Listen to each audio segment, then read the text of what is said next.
Behind the all-caps posts and the constant new music, Corey Feldman has been carrying something heavy for years. He says the industry that made him famous also hurt him as a child. He says the adults around him failed to protect him. And he made a promise to a friend who never made it out of that same world. For a decade, he built toward telling that truth. When the night finally arrived, everything fell apart on camera. Now, at 54, after a health scare and a painful divorce, he is still running. The question is what he's running from.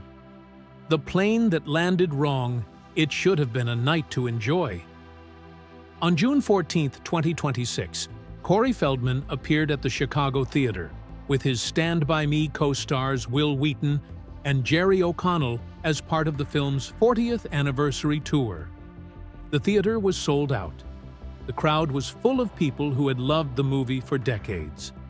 Three men who had once been child actors were back together, sharing memories of the 1986 film that made them famous. They also spoke about the cast member who never got the chance to grow older with them. It was the kind of event built on nostalgia, but it also carried a quiet sadness that made the night feel more personal. Afterward, Feldman did what he often does. He posted about it on Instagram in his usual all-caps style, full of excitement, tags, and video clips. He called attention to the famous venue, celebrated the event, and turned the whole evening into part performance and part memory reel.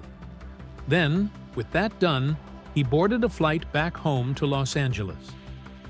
Somewhere in the air over the Midwest, something changed.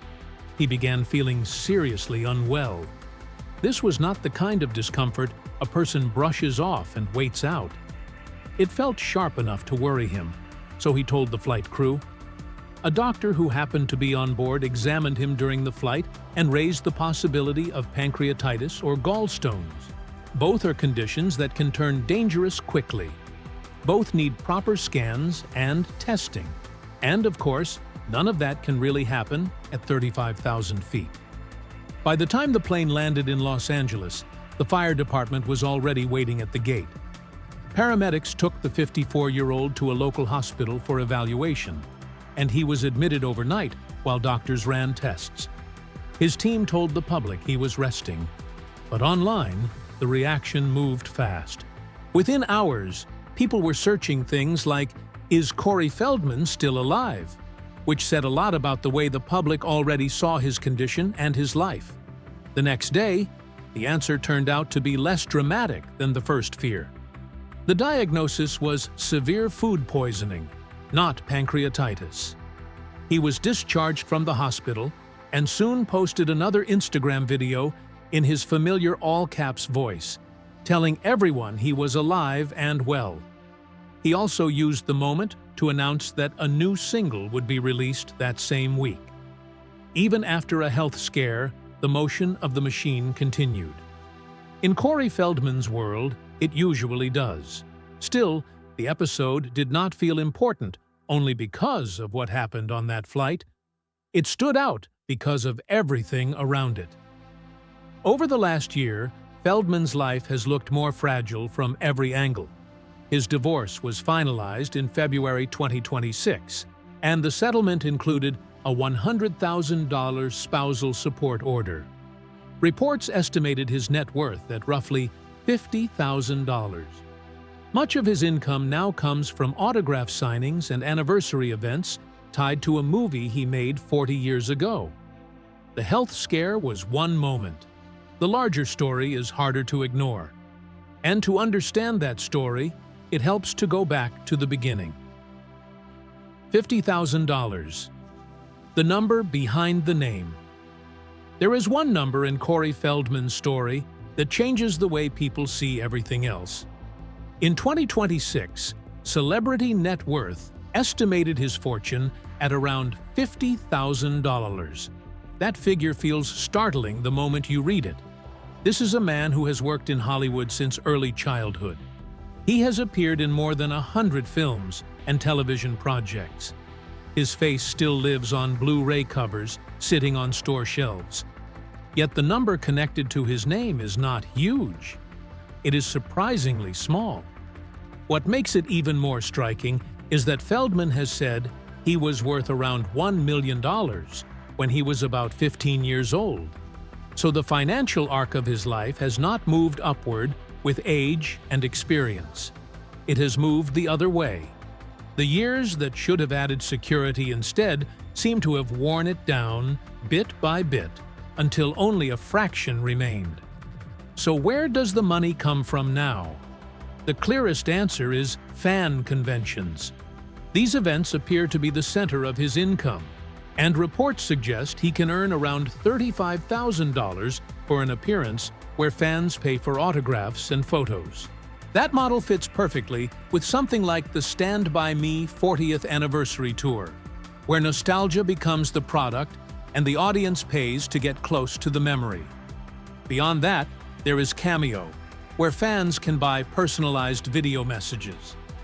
There are also occasional acting jobs, along with the music releases he continues to push, even though the market has never shown strong interest in them.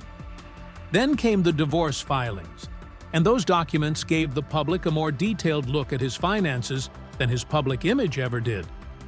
The paperwork, which began around the couple's separation in August 2023, described a situation that looked strained.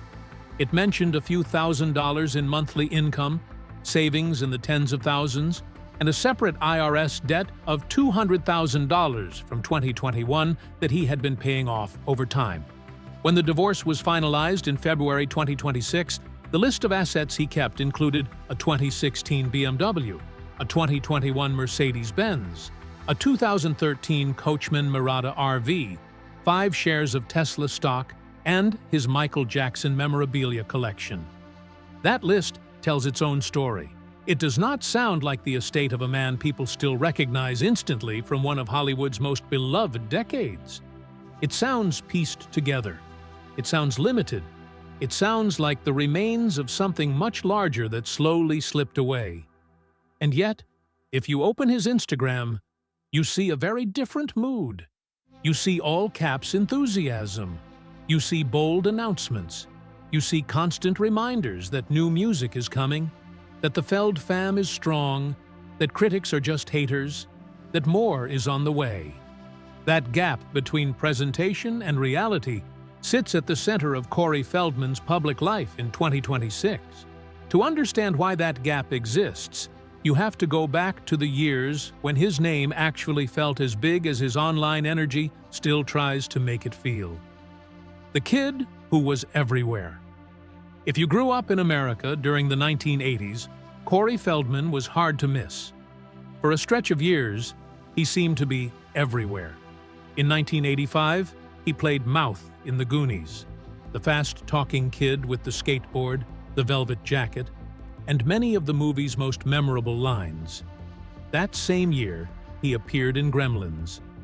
Then, in 1986, he played Teddy Duchamp in Stand By Me, and that role showed a different side of him. Teddy was not just loud or funny. He was wounded, unstable, and desperate to be accepted. Feldman gave the character a real sadness, and it proved he could do more than just play the sharp kid with the smart mouth.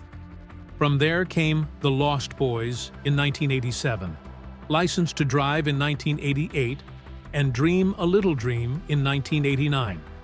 Taken together, that is an extraordinary run.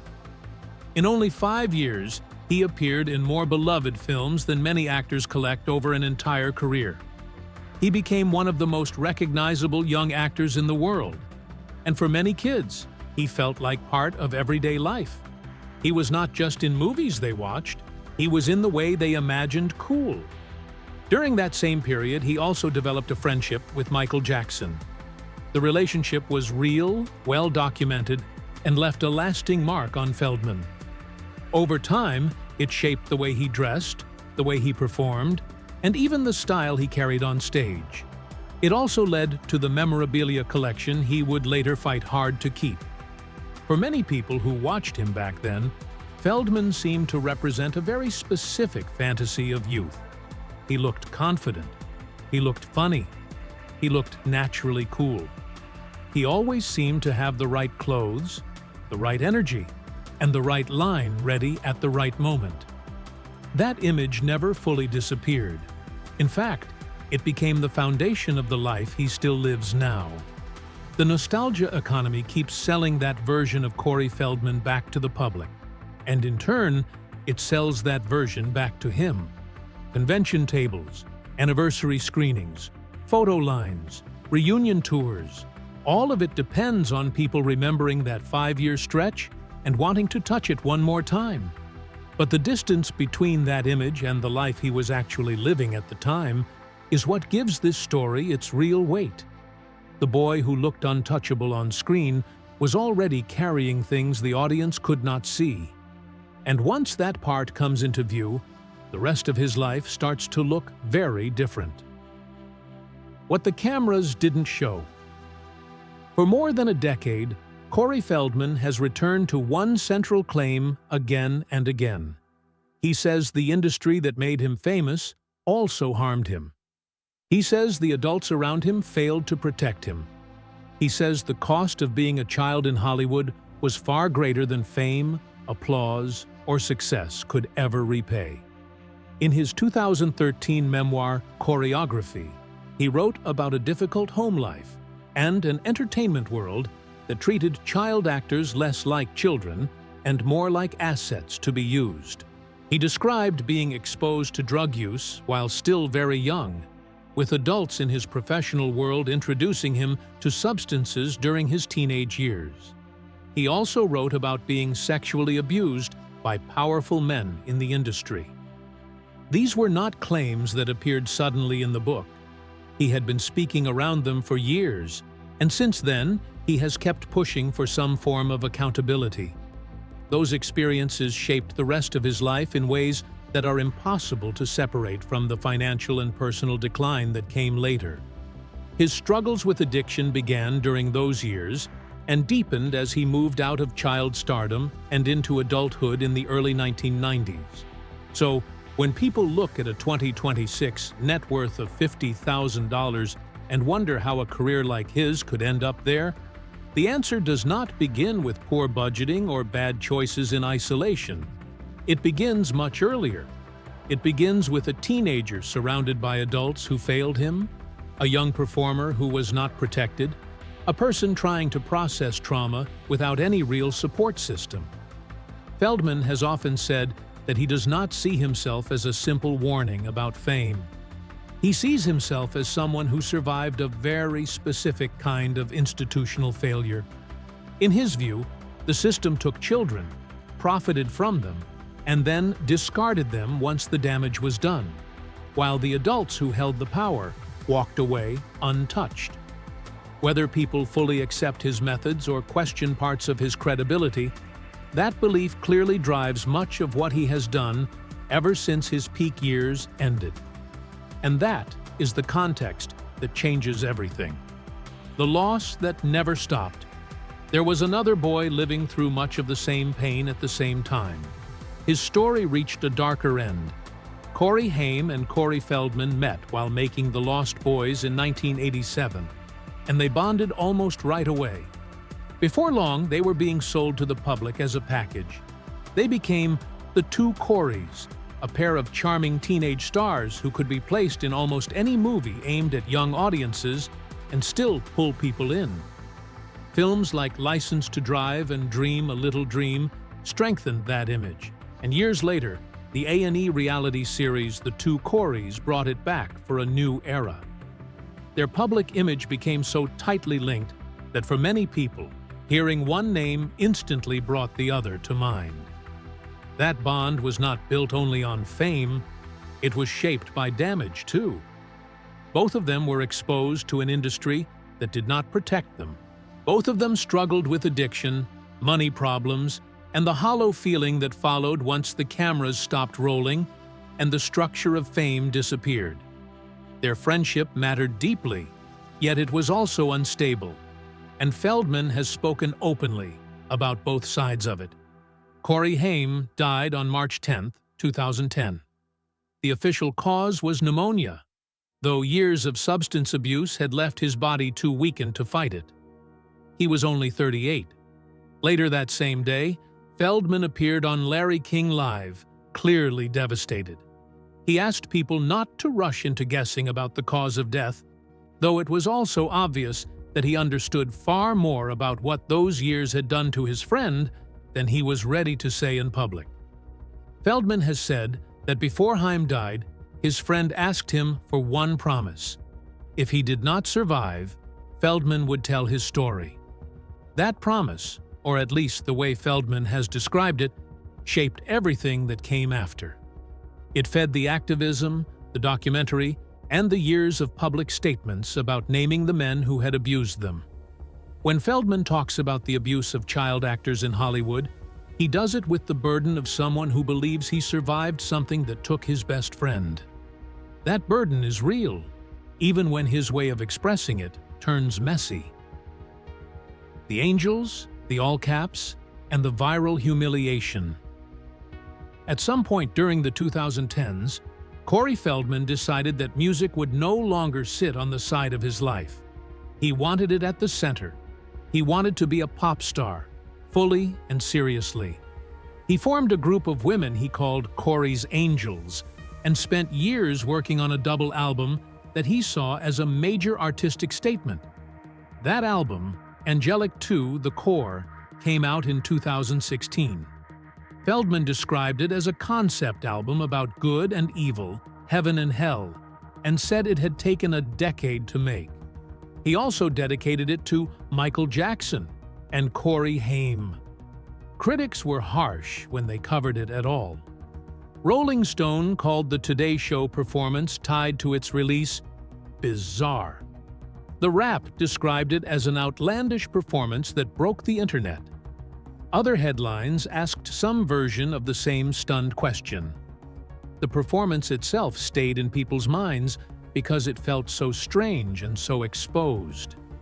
Feldman stood there in a black hooded outfit, surrounded by 4 women dressed as angels with halos, performing Go For It on the Today Plaza. The crowd looked unsure of what they were seeing. Some viewers treated it like performance art. Others thought they were watching a public collapse. Within hours, the clips were everywhere, and so was the mockery. A few days later, Feldman went live on Facebook and cried on camera. He said the response had been deeply painful. He said people had been cruel to him without stopping. He explained that he and Courtney Ann, one of the angels who would become his wife 2 months later, felt too shaken to even get out of bed. He said they were afraid to go outside. What happened next made the moment even more revealing. Feldman did not pull back. He returned to the Today Show. He pushed harder. He released more music. He called his critics trolls and haters and insisted they simply failed to understand what he was trying to do. In his mind, the ridicule became part of the proof. The more people mocked him, the more convinced he seemed that he was making something meaningful. That pattern did not begin in 2016. It had already become part of how he moved through the world. Public laughter fueled even louder self-promotion. That tendency exposed him, but it also kept him going at times when most people would have stepped away. The truth he promised, and the chaos. It arrived in for years. Corey Feldman kept building toward one major public act. He talked about it in interviews. He launched crowdfunding campaigns around it. He appeared on Today, on Dr. Oz, on The View, and on nearly any platform that would give him time. The message stayed largely the same. He knew the names of the men who had abused him and Corey Haim, and one day he was going to say those names publicly. He was going to make a documentary. He was going to tell the truth as he saw it. On March 9, 2020, he finally tried to do it. My Truth. The Rape of Two Coreys was set to premiere at the Directors Guild of America in Los Angeles, while also being streamed online through a pay-per-view event priced at $20 per ticket. This had been years in the making. The theater at the DGA was full. Online viewers around the world had already bought access and were waiting for the stream to begin. Then everything started falling apart. The website crashed. The live stream would not load. People who paid for access were met with blank screens, login problems, and error messages that went nowhere. Inside the DGA theater, Feldman told the audience that hackers were attacking the event. He linked the disruption to a group he has long referred to as the Wolf Pack, people he says have targeted him for years. He stopped the film, spoke to the crowd, restarted it, and then stopped again. The in-person screening did eventually continue, and the documentary later became available online, but the global launch he had spent a decade building turned into confusion. The film itself named a man Feldman alleged had abused Haim and laid out Feldman's account of a wider culture of exploitation around child actors. Even people who felt sympathy for his cause often came away frustrated by the presentation. The disorder of the release night, the paywalled format, and the hacker claims made it easier for outsiders to dismiss the project than it should have been. Reports later suggested that he earned around $700,000 in connection with the documentary, which made it one of his more significant paydays in recent years. That night captured the central contradiction that has followed him for years. He is a real abuse survivor with a real story that many people believe deserved to be heard more clearly. Yet that story arrived wrapped in a production so chaotic and so tightly controlled by him that even those who wanted to support him struggled with mixed feelings. Both parts of that picture have remained true ever since. The divorce that showed the books. The woman standing beside him in that Today Show angel costume, Courtney Ann Mitchell, became his wife on November 22, 2016, in Las Vegas. For years, the relationship sat at the center of his public life. She appeared in his music videos, helped manage his social media, and filled the role of both creative partner and emotional support at home. In August 2023, they announced their separation. Feldman filed for divorce the following month. What came next did not move quickly or quietly. Over the next 2 years, court filings pulled his finances into public view in detail that felt uncomfortably intimate. When the divorce was finalized on February 25, 2026, by a judge in Los Angeles Superior Court, the terms were direct. Feldman was ordered to pay his former wife $100,000 in spousal support, broken into $10,000 payments every 2 months. On top of that, he was still working through IRS debt from 2021. The court documents made clear that he had been paying that debt down, which also suggested it had not yet been cleared. The assets he kept drew attention for a reason. He held on to his Michael Jackson memorabilia collection, which became one of the most discussed parts of the settlement. He also kept a 2016 BMW, a 2021 Mercedes-Benz, a 2013 Coachman Mirada RV, and 5 shares of Tesla stock. Just 5. At current prices, that amounts to only a few $100s. Out of everything listed, the RV may be the most useful in practical terms, especially given how much of his work depends on travel. Even after the divorce was finalized, the financial pressure did not lift. Reports said his ex-wife was still seeking additional legal fees, along with more than $16,000 in unpaid accounting costs connected to the case. Put together, the support payments, the tax debt, and the legal expenses describe someone trying to stay afloat through uneven income while a 6-figure obligation continues to hang over him. That is what the divorce exposed. It did not only mark the end of a marriage, it revealed the numbers beneath the image. The all-caps announcements, the promises of new music, and the constant online energy were sitting on top of a much harsher financial reality. And once the court documents came out, that reality became much harder to hide. The machine that keeps running. Whether it should or not, 1 week after being taken from LAX in an ambulance, Corey Feldman released a new single. On June 22, 2026, he put out "What Am I Here For?" It was his first new song in about a year, and he announced it in the style people have come to expect from him. All caps, exclamation points, shout-outs to the Feld fam, references to haters, and a message that he was alive, well, and back to rock and roll. The machine did not slow down, and that machine depends on a very specific set of moving parts. There are no studio films lined up for him. There is no major tour filling arenas. The money comes from fan conventions, where an appearance can bring in around $35,000. It comes from cameo videos, where fans pay for personalized messages. It comes from the occasional acting job when one shows up. And it comes from music that he continues to release with real commitment, even though the audience for it remains loyal, limited, and far too small to support the kind of career he still seems to be chasing. The Stand By Me 40th Anniversary Tour, which came just before his health scare, showed that reality very clearly. 3 surviving cast members traveled around the country with a film they had made as children, doing live screenings and question-and-answer sessions, selling tickets through the emotional afterlife of a movie people still love 40 years later. Feldman said the final weekend of the tour was arriving sadly, though he also pointed out that turnout had been strong enough that more dates might still be added. He understands exactly what this economy is. Nostalgia is not a side income for him. It is the center of his livelihood.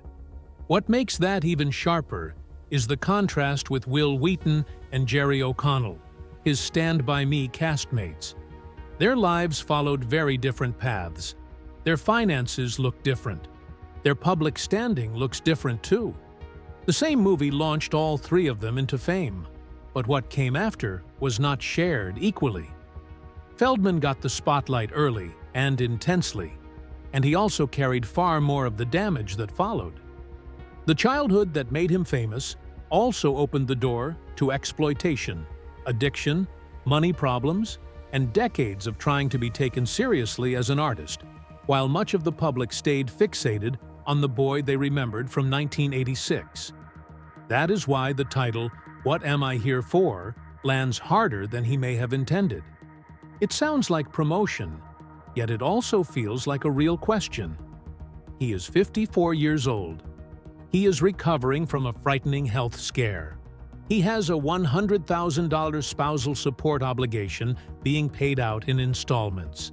His net worth is roughly $50,000. Even so, he is still posting videos in all caps about new music, because this forward motion has become part of how he survives. He may not know how to stop. He may also believe that stopping would hurt more than continuing. So, the machine keeps going. Whether that feels brave, sad, exhausting, or some mixture of all 3 is something the viewer has to decide.